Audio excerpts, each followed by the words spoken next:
కృష్ణానది గట్టున మళ్లీ నీళ్ల పంచాయతీ షురువైంది. నీళ్ల తరలింపు విషయంలో ఇరు రాష్ట్రాల నేతల మధ్య లొల్లి నడుస్తోంది. ప్రస్తుతం నదిలో నీళ్లు పారుతున్నది తక్కువే అయినా పొలిటికల్ వరద మాత్రం పోటెత్తుతోంది.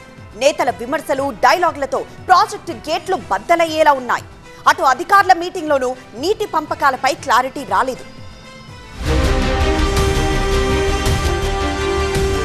ఆగస్టు నెల కూడా పూర్తి కావస్తున్న కృష్ణానదిలోని ప్రాజెక్టులకు పూర్తి స్థాయిలో నీళ్లు రాకపోవడంతో ఏపీ, తెలంగాణ మధ్య నీళ్ల విషయంలో మళ్లీ లడాయి మొదలైంది. ప్రభుత్వాలను టార్గెట్ చేస్తూ రెండు రాష్ట్రాల్లోని విపక్షాలు విమర్శలు గుప్పిస్తున్నాయి. శ్రీశైలం ప్రాజెక్టులో నీళ్లు ఉన్నదే అంతంత మాత్రం. ఆ కాస్త నీటిని కూడా పోతిరెడ్డిపాడు ద్వారా రాయలసీమకు ఏపీ తరలిస్తోంటే తెలంగాణ సర్కార్ అడ్డుకోవడం లేదనే విమర్శలు చేస్తోంది బీఆర్ఎస్. తెలంగాణలోని ప్రాజెక్టులకు నీళ్లు మళ్లించడం లేదనే ఆరోపణలు కూడా చేస్తున్నారు గులాబీ నేతలు. 854 పోతిరెడ్డిపాడు అయిపోగానే 854కు డౌన్ అయింది శ్రీశైలం అంటే 840లో ఉండేటువంటి వెలుగొండ రిజర్వాయర్ ద్వారా నీళ్లు తీసేస్తారు. ఈ వెలుగొండ ప్రాజెక్టును రేపు ఆగస్టు 31వ తారీఖు నాడు వాళ్ళు ప్రారంభోత్సవం చేసుకోవడానికి ఏర్పాట్లు చేసుకుంటున్నారు. ఏడబడుకుంటున్నారు రేవంత్ రెడ్డి, ఎక్కడున్న ఉత్తమ్ కుమార్ రెడ్డి, ఏం చేస్తున్నారు మీరు? ఉన్న నీళ్ళని ఎనికే నల్గొండకు, పాలమూరుకు నీళ్ళు ఎనికే చేతనైతే లేదు. పాలమూరు రంగారెడ్డి తయారై ఉన్నటువంటి సిస్టమ్ను ఆపరేట్ చేయనికే చేతనైతే లేదు. మీకు మిగిలిన పనులు పూర్తి చేయనికే చేతనైతే లేదు.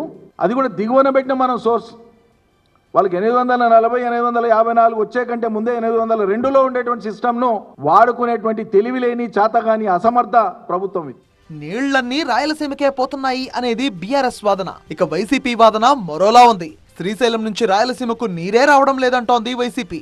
నీటిని తరలించకుండా చంద్రబాబు సర్కార్ నిర్లక్ష్యంగా ఉందనే ఆరోపణలు చేస్తూ ప్రాజెక్టుల బాట కూడా పట్టింది వైసీపీ. ఈ రోజు ఉన్నటువంటి వెలుగోడు రిజర్వాయర్ కావచ్చు, గోరుకల్ రిజర్వాయర్ కావచ్చు, అవుకు రిజర్వాయర్ కావచ్చు, గండికోట కావచ్చు, లేకపోతే మైలవరం కావచ్చు, బ్రహ్మసాగర్ కావచ్చు, ఈ డ్యాములన్నీ కూడా పూర్తి స్థాయిలో నింపుకోవడానికి ఎంతో అవకాశం ఉంది. కూడా ఈరోజు దుర్మార్గంగా తెలంగాణ వాళ్ళేమో మనమేమో మిన్నకుండిపోతే వాళ్ళేమో ఊరికంటే పరిస్థితులు లేవు. వాళ్ళు కలువకుర్తి, నెట్టంపాడు, కోయిల్ సాగరు, భీమా, దిండి, ఎస్ఎల్బిసి, కలువకుర్తి, పాలమూరు రంగారెడ్డి ఇవన్నీ కూడా పూర్తి స్థాయిలో నింపుకుంటూ పోతూ ఉంటే మేము చేతులు కట్టుకొని చూస్తూ కూర్చోవాల్సిన అవసరం ఇక్కడ వచ్చింది. ఎందుకంటే ఈ ప్రభుత్వం దుర్మార్గమైనటువంటి చంద్రబాబు నాయుడు ప్రభుత్వం హయాంలో రైతులకు ఎప్పుడు న్యాయం జరగదు.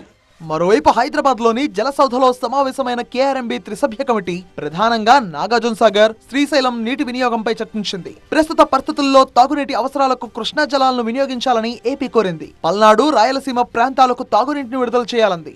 పోతిరెడ్డిపాడు ఒక యూటిలైజేషన్ దాని మీద కూడా మన దీన్ని వాళ్ళకి చెప్పాము, ఇట్లా వాటర్ ఎక్కువ తీసుకున్నారని చెప్పి. టోటల్గా వాళ్ళ రిక్వైర్మెంట్ ఇచ్చారు. దాంట్లో 12 టీమ్స్ దాకా ఆల్రెడీ తీసుకున్నారు.